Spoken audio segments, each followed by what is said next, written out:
రాజన్న సిరిసిల్ల జిల్లా సిరిసిల్ల మున్సిపాలిటీ పరిధిలోని 10వ వార్డులో మరి చిన్నబోనాల భూపత్నార్ ముష్టిపల్లి సంబంధించినటువంటి రైతులకు వర్షాలు లేక రోహిణి కార్తీపై దాదాపు నెల అవుతున్న ఆరిద్ర కార్తీ వచ్చి మరి వర్షాలు లేక ఇబ్బంది పడుతున్నటువంటి తరుణంలో వెనకటి నుంచి వస్తున్నటువంటి ఆనవాయితీ ప్రకారంగా గ్రామంలో ఉన్నటువంటి అన్ని దేవతలకు పోషమ్మ, దుర్గమ్మ, ఎల్లమ్మ, మల్లన్న, మరి పెద్దమ్మ తల్లి, హనుమన్లు అన్ని దేవతలకు ఈరోజు గ్రామంలో ఉన్నటువంటి కుల సంఘాల పెద్ద మనుషులు, యువకులు, పెద్దలు అందరి సమక్షంలో ఈరోజు జలాభిషేకం చేయడం జరిగింది.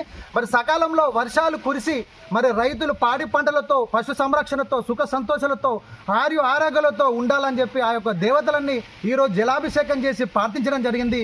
తక్షణమే వర్షాలు పడాలని చెప్పి ఆ యొక్క దేవుళ్ళని కోరుకోవడం జరిగింది. ఇదే విధంగా రేపటి రోజున మరి వంటల కార్యక్రమం కూడా చేయడం జరిగింది. దీనిలో పాల్గొన్న ప్రతి ఒక్కరు కుల సంఘాల పెద్ద మనుషులకు, యువకులకు, మహిళలకు, పెద్దలకు ప్రతి ఒక్కరు కూడా ధన్యవాదాలు తెలియజేస్తున్నాం.